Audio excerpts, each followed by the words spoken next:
Podcast APAE, comportamento e atualidade. Não, né? Faz igual é ruim. Opa, vocês nos pegaram aí de surpresa, eu tava batendo um papo aqui fora do ar e ligaram as câmeras. Eu vou conversar hoje sobre o ambiente de sala de aula, o que você, associado à APAE, conhece melhor do que ninguém. Eu tenho aqui o Daniel Porto. O Daniel é autor, né, desta peça, que chama-se O Substituto. Ele é formado em História pela UF. E, inclusive, eu vou depois até desenvolver um pouco ele teve elogio de uma das críticas mais rigorosas que entrou para o folclore do teatro brasileiro, que é a Bárbara Leodora. Falecida, saudosa Bárbara Leodora, crítica do Globo. Eu acho que é a maior crítica brasileira aqui em termos de conhecimento. Temos também o Alexandre Lino, é ator, diretor, produtor teatral.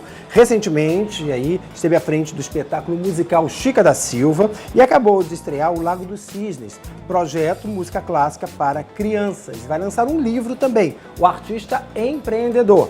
Então nós vamos falar sobre a peça O Substituto. Inicialmente, ela iria se chamar Quadro Negro. Por que a gente substituiu, Daniel? Porque o quadro hoje já não é negro, ele é pilô e branco? Porque tá uma questão aí que a gente refletiu um pouco sobre o título, né? Que aí seria uma questão de hoje de repensar o próprio português, o que esse título poderia trazer para a peça, a linguagem, a leitura que estaria na peça. E achamos que foi mais prudente e encaixaria muito melhor o substituto. Sim, inclusive, Alexandre Lino, porque o professor que você vive na peça, ele é um professor substituto, né? Exatamente. O antigo professor de História foi demitido, por razões não muito explicadas dentro da peça, mas... O que não acontece só na ficção, não acontece na nossa realidade de professor, né? Imagino que não. Até ser professor é sacerdócio, né? Exatamente. Então o professor ele é desligado e esse professor é convocado para ocupar, ele sai da secretaria e vai ocupar as salas de aula. Então por isso ele tem esse título e que imediatamente o Daniel já apresenta essa informação já no primeiro parágrafo de peça. Agora, como é que foi a composição desse personagem? Porque o professor, todo mundo teve contato com algum. Mas como é que foi você interiorizar a formação, a composição, o laboratório para esse personagem?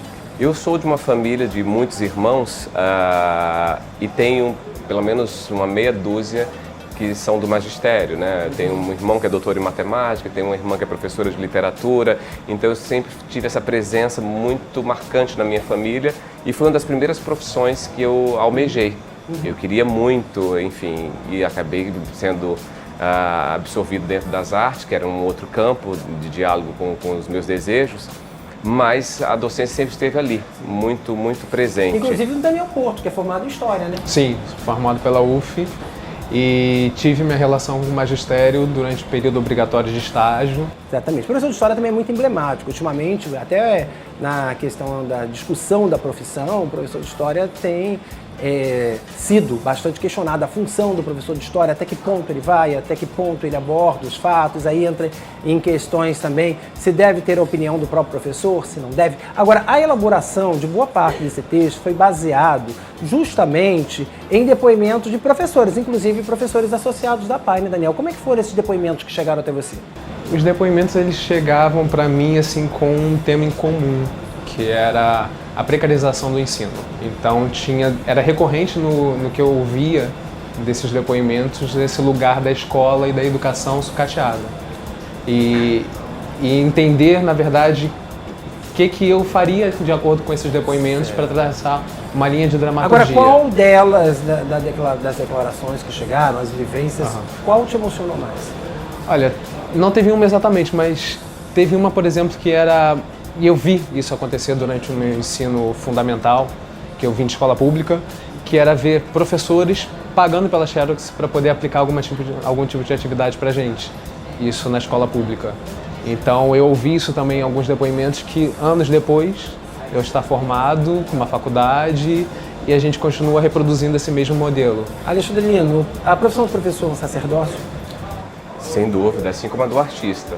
Eu digo sempre que a profissão do professor e do ator, especificamente, elas estão muito próximas, né? E são duas áreas que estão sendo muito injustiçadas e incompreendidas hoje em dia, né? São os campos de reflexão. Você percebe isso com o público na prática? Como é que é a solidariedade? Como é que eles falam com você depois de assistirem a peça? Nós tivemos uma primeira apresentação do espetáculo em Tiradentes, né, o que a gente chamou de uma pré-estreia, e foi interessantíssimo, porque nós caímos num lugar de projeção tanto do cenário atual, enfim, político e no que tange as questões da educação, que eles viram ali materializado. Então, no primeiro momento, é um momento de impacto sobre aquilo e, em segunda instância, uma necessidade de discussão, de conversar sobre aquele aspecto. Então, foi interessantíssimo. E o que trouxe, para a gente resumir, de esperança para vocês, para passar para os professores, dessa vivência, de todo esse acompanhamento que vocês tiveram? Acho que a partir dessa apresentação que a gente teve em Tiradentes, assim, a necessidade da discussão continuar.